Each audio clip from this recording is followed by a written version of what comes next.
I wanted to make a video about an experience I just recently had. I just got finished with my ObGyn rotation. Specifically for this one, I wanted to talk about how to work with difficult people. Disclaimer, I went in thinking ObGyn was something that I was going to be interested in. So I was excited about it. Overall, the rotation was so fun. I loved it. The girls in the area that I was working in were about 17 to 30s mainly. And that women in that age bracket is something that really fascinates me. I just feel maybe the most helpful. And then I really loved everything that we did. I loved the delivery process. I loved the C-sections. I loved the different kinds of surgeries that we did, like cystectomies and stuff like that. I loved learning how to do pap smears. I loved learning how to do STD swabs. Everything. It was just so much fun. I feel like that, knowing that will help you see that I didn't go into this rotation being biased. Like, I wasn't hating OB and I wasn't digging my feet in the sand to do this rotation. I really was looking forward to it. And I was really happy how it went overall. But difficult attendings. So I hope that other people are watching this, not just medical students, because I think it can apply to a very broad range of things. I'm going to try and explain it from the beginning. So the very first day, also disclaimer, I was with one of my friends. There was 2 students on this rotation, and the other student was somebody that I've known since I started medical school. So the first day went really well. We had heard some things that he was short-tempered, is the best way that they put it. And so I was a little nervous at that because I haven't dealt with somebody being short-tempered with me since I was a figure skater. When I was a figure skater, I was dealing with that all the time, yelling. But it's been a decade, and so it kind of got me nervous when I heard that. Anyways, put it to the side. We started our first day and it went really well. He was super friendly. He learned that my friend wanted to be a psychiatrist. His daughter is a psychiatrist. It really interested him that there was that commonality. He knew that I told him I was interested in ObGyn, so he was happy to have somebody who was interested in his profession. So he was really excited, and that whole day he was even saying to patients like how this is going to be such a great month, and he's so excited. I was like, okay, so like this could be really great. This could be better than I thought. And then the second day hits. It was constant yelling, constant, very short temper. Not just with us, yelling at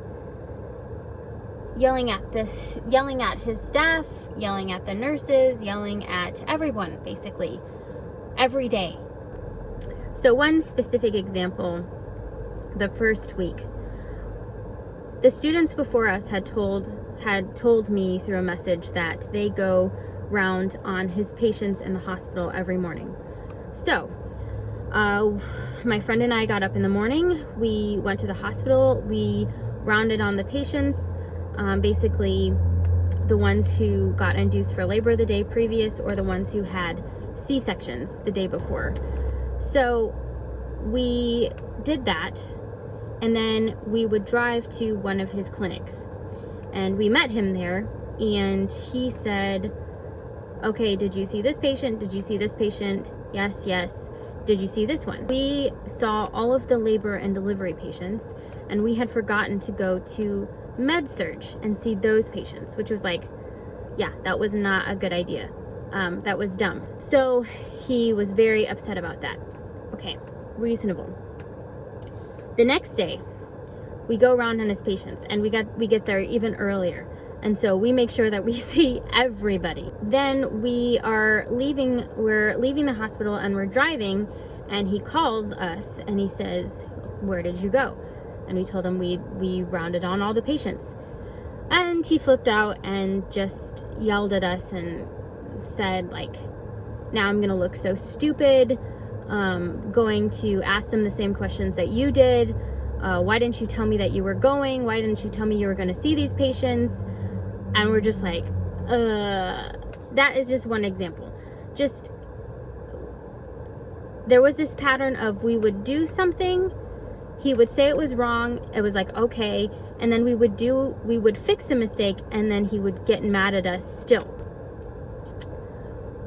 My friend is a lot more vocal than I am. I am not the type to scream or argue. It's never been part of my personality. We had talked to some of the doctors, medical assistants, and we were asking them some advice, like, is this normal? And clearly it was, because we were watching him do it to everybody. So my friend was like, has anyone stood up to him before? And the medical assistants would tell us, yes, like there are nurses who will stand up to him and he doesn't mess with them. And so that kind of got the wheels turning, and my friend and I, like, okay, maybe he needs this. Maybe he wants us to kind of stand on our own 2 feet and not let him push us around. Maybe that's the way that he responds best. I still I'm not that way. So, but my friend was like, okay, well, I'm gonna try it.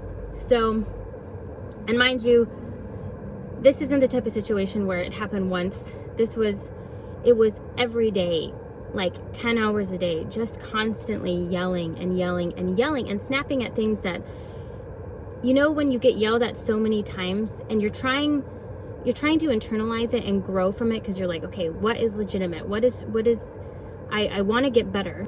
So I want to listen to what he's saying so I can improve. But then he's yelling at everything, even the stuff that I worked on. So you start tuning it out, because it's like, if I listen to everything you're saying, I'm going to just crumble into a ball and roll down a hill. So my friend got to a point where I remember we were at his clinic. I was in the room.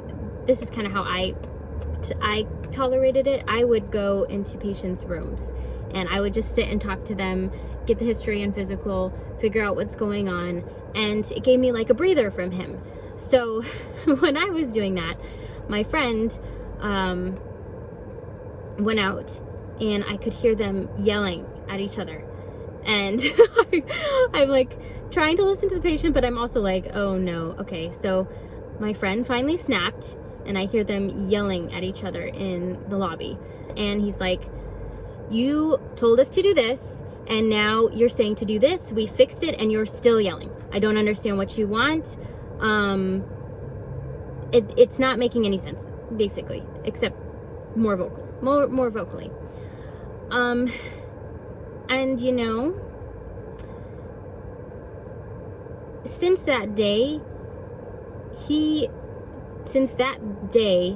until the end of our rotation, he treated my friend way better than he treated me.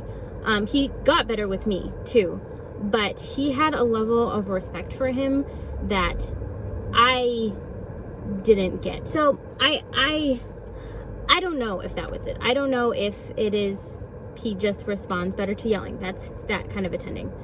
Who knows? But it definitely did get better.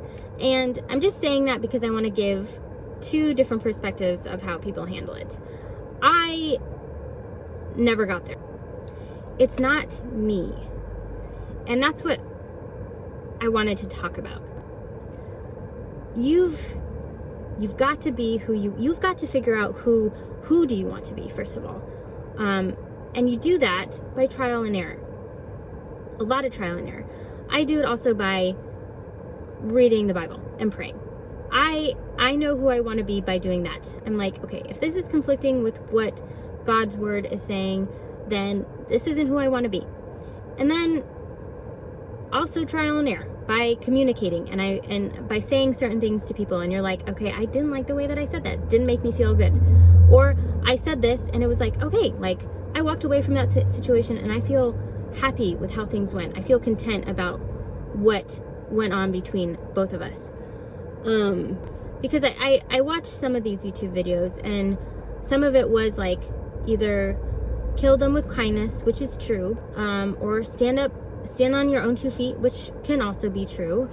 But I think we could go a little bit deeper than that, and go a little bit deeper in the sense where it's like, okay, why are you killing them with kindness? And for me, if we want to put a category on it, like my friend was like the category where you stand on your own 2 feet. And I don't know the process that he's gone through to want to fall into that category. I want to kill them with kindness, but I have to dig. For me, I need to dig deeper than that. And for me, it's because I don't want to change for anybody. I don't want to be a different person based on who's standing in front of me. I want to kill them with kindness because I'm not going to let you change who I am because you're discontent with your life. Another thing is because I think it's healthy for the people around me. I wanted the nurses and I wanted the patients to see that no matter what, and that was another big thing, I wanted them to see this person can't belittle you. This person can't take away anything from you. He can't take away your worth. He can't take away anything. And so when he would yell at me in front of patients, the patients were watching. They wanted to see how I was going to respond. The nurses wanted to see how I was going to respond. And when I am getting yelled at in 1 second, and then when you can turn around and look at the patient and say, I hope genuinely, like, how are you doing? I want to help you. Like, what's going on in your life? People notice that. And I wanted his patients and his staff to see that this man doesn't have a power over you. Like, you have your own value and your own worth, and it's not given and taken by him. Third thing going off of that, when he would yell at his staff would yell at us. People carry things around and they end up displacing the anger on other people because they don't have any outlet. And I think the best way for me to not get into that habit of displacing my anger is dealing with it right then and there. When he hits you with something, when somebody hits you with a mean comment or degrades you, it's that immediate, because you've worked on it, because you know yourself, because you're working on yourself, it's an immediate like, nope, nothing. It's like hitting a wall. It's like, what you say can't penetrate. And so it's like, it ends there. It doesn't seep in, it doesn't boil in your blood and come out later. It's just like hits a wall and it's done. It bounces off, it's gone. And what you say is not going to hurt me. And so that is really what, and to be able to see that in the moment was something that helped me know this is what I want to do. Because I'm telling you, when he would yell, but then you see these poor girls that are like having a really hard time in their pregnancy, or like some very bizarre issue that they want help with, that was the eye-opener for me. Because I'm like, you know what? It's not about you. It's not about you. It's not about my grade. It's not about what you think of me. It's about them. And what you say has got to bounce off, because I can't afford to spend 2 seconds doling about this, because it's about them. And yeah, that was a lot of words at once. Very unorganized, but it was also not easy. I don't want to make it sound like I've figured the answer out, because I haven't, because it's going to take a lot of practice, and it's still going to sting, it's still going to hurt, but that doesn't mean it's not the right thing. This job is so much fun, and I just see a lot of broken people in this business. I think learning how to work with other people is such a good skill to do, and more so than just studying and getting good grades and, I know, doing all that. This this is the good stuff. This is where you're learning about life and you're learning how to be the person that you want to be. So be excited. Be excited if you get mean attending, because you're going to learn a lot. You're going to learn a lot about yourself and about other people, and it's going to be good. Have a good day. If you have any questions, because this situation is very specific, obviously, you're going to get people that aren't the same way. So yeah, I'd love to hear your situations and let me know. Maybe I can help. Hopefully this was helpful, and talk to you later.